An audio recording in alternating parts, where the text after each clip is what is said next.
नमस्कार दोस्तों, आज हम 7 money rules for life book का कंप्लीट ऑडियो बुक लाए हैं। इंट्रो चैप्टर 2 मेरी कहानी। यहाँ तक कि जब मुझे बैंक से भद्दी कॉल आती थी तब भी मैंने कभी नहीं सोचा था कि मेरे द्वारा जरूरत से ज्यादा पैसा निकाला जा चुका है। मैं बस कम जमा वाला था। Mary Hunt. जैसे ही मैंने अपने नाम पर हस्ताक्षर किए मेरी धड़कनें तेज हो गईं। यदि सेल्स क्लर्क यह देखने के लिए बैंक को कॉल करे कि मेरे खाते में पैसा है या नहीं तो क्या होगा, या इससे भी बदतर अगर उसने पुलिस को फोन किया तो क्या होगा। मैं एक हॉट चेक पास करने का प्रयास करने वाला था, कुछ ऐसा जो मैंने पहले कभी नहीं किया था, और मुझे गोलियों से पसीना आ रहा था।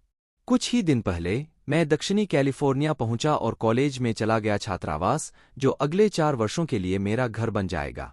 छात्र पुस्तिका छात्र जीवन के नियमों और उपयोगी संकेतों से भरी हुई थी, जिसमें स्थानीय बैंक में छात्र चेकिंग खाता कैसे खोलें इसकी जानकारी भी शामिल थी, जो मैंने किया था। सामाजिक रूप से फिट होना और गति प्राप्त करना सर्वोच्च प्राथमिकता थी, इसलिए जब मेरे रूममेट ने मुझे मॉल में जाने के लिए आमंत्रित किया तो मैंने मौके का फायदा उठाया।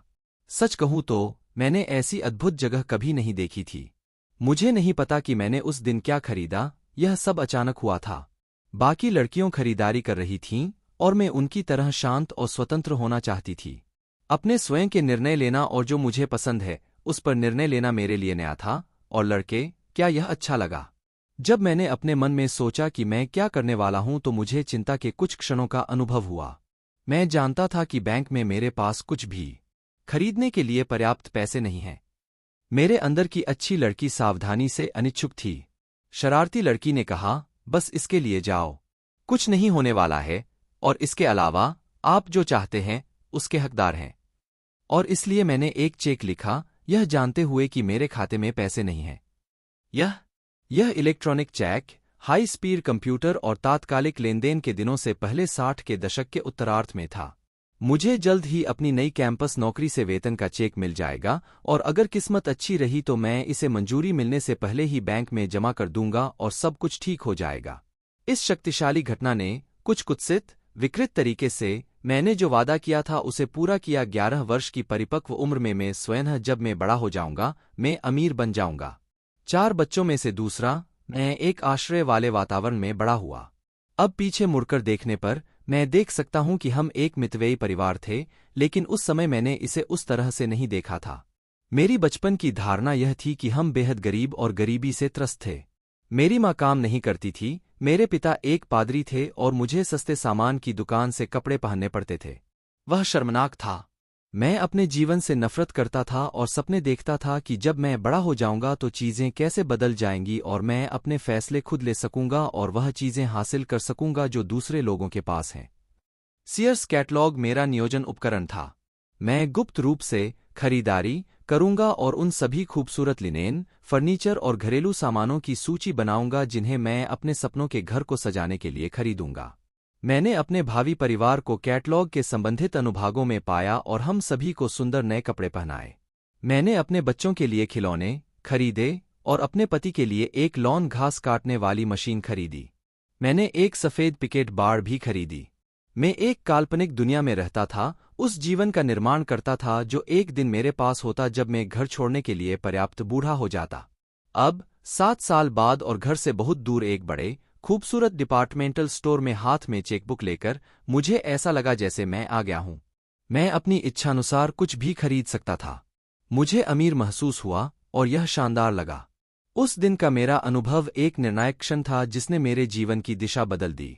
बस यह जानते हुए कि जब तक मैं इससे बच सकता हूं मुझे वह मिल सकता है जो मैं चाहता हूं, भले ही मेरे पास इसके लिए भुगतान करने के लिए पर्याप्त पैसे न हों। इसने मुझे ऐसे तरीकों से बदल दिया जो मेरे जीवन को बर्बाद कर देंगे। हम यहाँ क्रेडिट कार्ड के बारे में बात भी नहीं कर रहे हैं।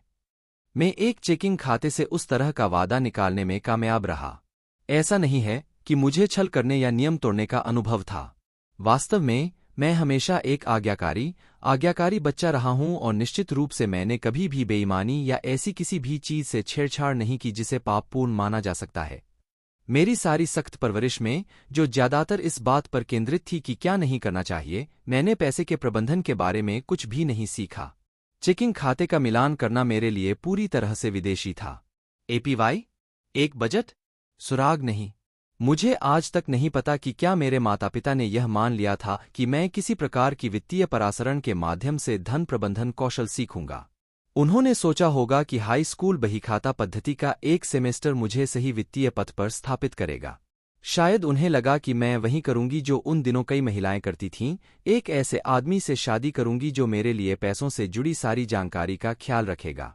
सबसे अधिक संभावना है कि उनके दिमाग में मुझे यह सिखाने का विचार नहीं आया कि मुद्रा को कैसे संभालना है। जीवन की यह ऐसा विषय ही नहीं था जिस पर कोई बात करे। मैंने कॉलेज से स्नातक किया और इस प्रक्रिया में जेल से बाहर रहने में कामयाब रहा।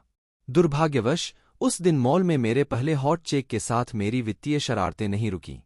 मैं अपने पैसे खर्च करने से पहले ही उसे खर्च करने के विकल्प का आनंद लेने लगा। मेरा कब्जा। मैंने पाया कि एक से अधिक चेकिंग खाते होने से मुझे वह काम अधिक कुशलता से करने में मदद मिली क्योंकि मैं अधिक समय खरीद सकता था। ईमानदारी से कहूं तो मुझे नहीं पता था कि कई अलग अलग बैंकों में खातों की जांच करना और फिर मेरे द्वारा लिखे गए चेक को कवर करने के लिए अधिक समय देने के लिए उनके बीच चेक पास करना, जिसे चेक किटिंग के रूप में जाना जाता है, 15 गैरकानूनी था। मैंने सोचा कि मैंने उस सारे पैसे का प्रबंधन करने का एक बहुत ही चतुर तरीका खोज लिया है जो मेरे पास अभी तक नहीं था। मैं हेरफेर में माहिर होने का दावा नहीं करता। मैं इसमें बहुत अच्छा था, लेकिन कभी कभार मैं गड़बड़ कर देता था और बैंक से गंदे फोन कॉल आते थे या कभी कभी कोई व्यापारी मुझे बताता था कि मेरा चेक बाउंस हो गया है। जब ऐसा हुआ तो मुझे नफरत हुई। अपने 22वें जन्मदिन के तुरंत बाद मैंने जीवन का एक बड़ा निर्णय लिया। मुझे पता था कि इससे मेरी पैसों की समस्याएं ठीक हो जाएंगी और मैं अमीर बनने के अपने लक्ष्य के करीब पहुंच जाऊंगा। मैं शादी कर ली। और मेरा मतलब यह नहीं है कि मेरी अभी अभी शादी हुई है। मेरी शादी एक बैंकर से हुई। बेशक मैं प्यार में पागल था, लेकिन यह जानकर जरा भी दुख नहीं हुआ कि मैं अच्छी तरह से शादी कर रहा हूं। हमारी शादी के कुछ महीनों बाद मुझे यह जानकर हैरानी हुई कि एक प्रबंधन प्रशिक्षु के रूप में हेरोल्ड ने इतनी अधिक धनराशि नहीं कमाई जितनी मैं हमेशा बैंकिंग पेशे से जुड़ी थी।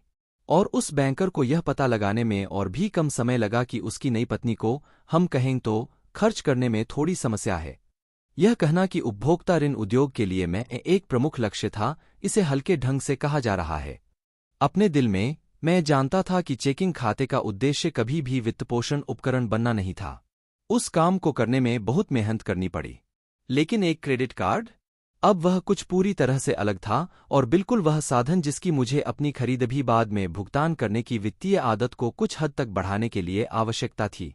कंपनियां मुझे क्रेडिट कार्ड देने के लिए खुद ही तैयार हो रही थीं क्योंकि निश्चित रूप से उन्हें पता चला कि मैं इतना क्रेडिट योग्य था।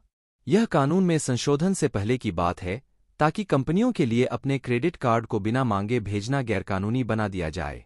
इससे भी बेहतर, उन्होंने मुझ पर बहुत सारा पैसा भरोसा किया, पढ़े है क्रेडिट, जिसने मेरे बारे में मेरी राय को ऊंचा कर दिया। आखिरकार, अगर उन्होंने सोचा कि मैं उपलब्ध क्रेडिट में हजारों डॉलर संभाल सकता हूं, तो जाहिर तौर पर मैं कर सकता था।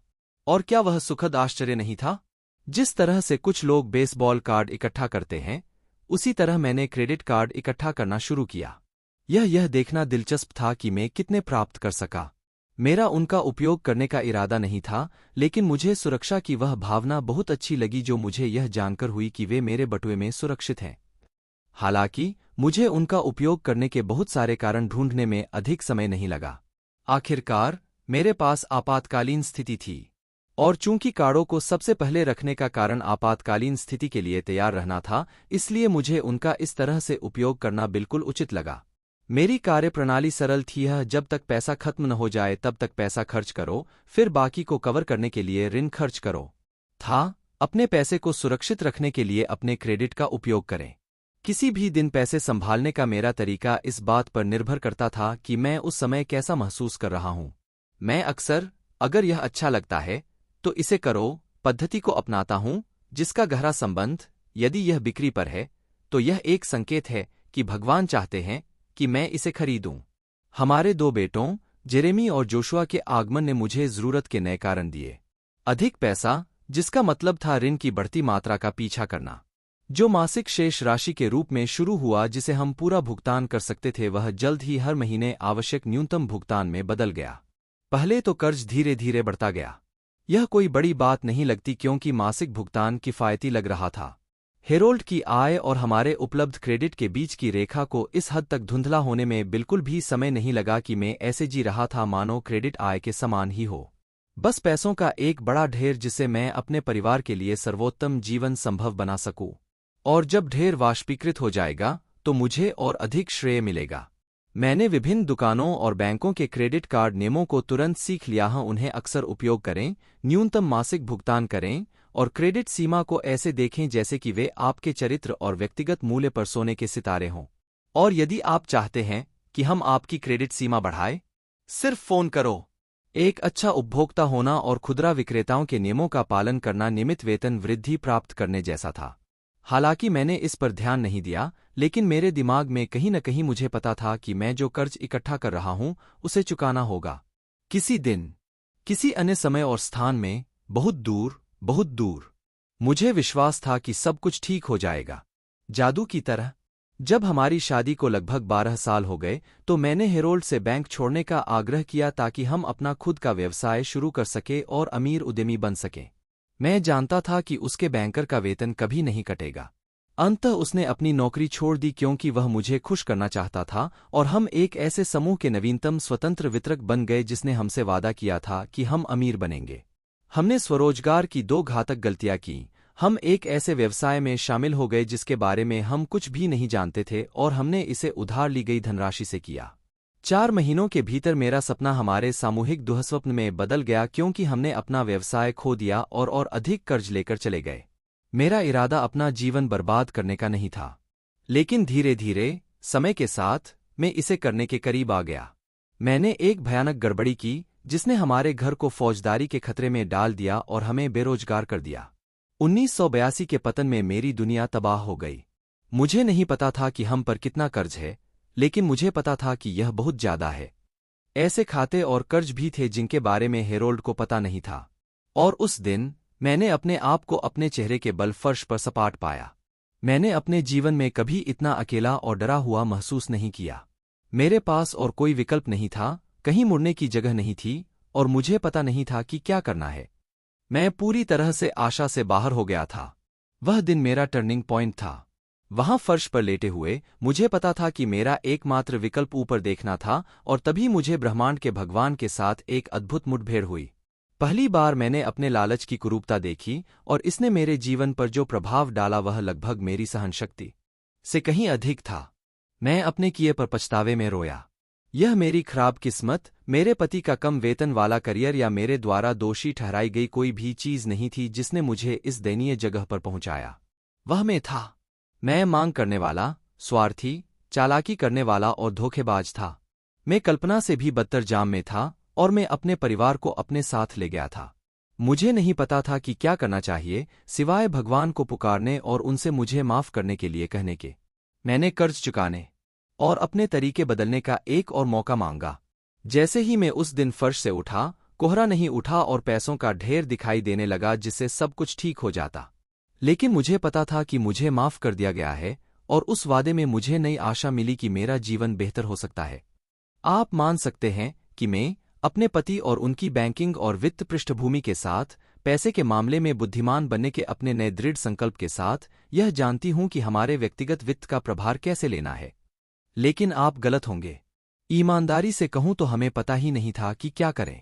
कुछ ही हफ्तों के भीतर, जिसे मैं अब परिस्थितियों के एक अद्भुत सेट के रूप में देख सकता हूं, मैं एक अंशकालिक औद्योगिक संपत्ति प्रबंधक के रूप में काम करने लगा। अजीब इसलिए क्योंकि मैंने उस नौकरी की तलाश नहीं की थी, वह अचानक एक फोन कॉल के जरिए मेरी तलाश में आई थी। एक सज्जन जिनसे मैं वर्षों पहले मिला था, उन्होंने मुझे अपने परिवार की रियल एस्टेट डेवलपमेंट कंपनी में काम करने के लिए उन शर्तों पर नौकरी की पेशकश की जो मैं चुन सकता था। अगले 2 वर्षों के लिए हेरोल्ड और मैंने भूमिकाएं बदल दी क्योंकि मैं कमाने वाला बन गया और वह घर पर रहने वाला पिता बन गया। जैसे ही मुझे नियमित वेतन मिलना शुरू हुआ, मुझे एहसास हुआ कि मैं कितना अज्ञानी था। पैसे का क्या करें, यह स्वीकार करते हुए कि मुझे नहीं पता था कि यह सब किसी तरह ताजा था। मेरा हृदय कोमल हो गया था और इससे मेरा अहंकार और अभिमान कम हो गया, जिससे मैं सीखने के लिए इच्छुक और उत्सुक हो गया। हमारे बिलों और बकाया ऋणों की तुलना में एक तनख्वाह एक समान थी। समुद्र में बारिश की बूंद, मेरा मतलब है $400 क्या है जब आप पिछले बकाया बिलों के एक महीने के ढेर को देख रहे हैं जो $4000 से अधिक हो गया है। यह अत्यधिक जबरदस्त था। आम तौर पर बिजली प्राप्त करने के लिए आवश्यक राशि की तुलना में इतनी मोटी राशि खर्च करने के बारे में मेरा दृष्टिकोण कुछ इस तरह होता, चूंकि हमारे पास सभी बिलों का भुगतान करने के लिए पर्याप्त नहीं है, आइए किराने का सामान खरीदे और फिर लें बच्चे डिज्नीलैंड जाए। लेकिन मुझे बस एक परिवर्तनकारी अनुभव हुआ।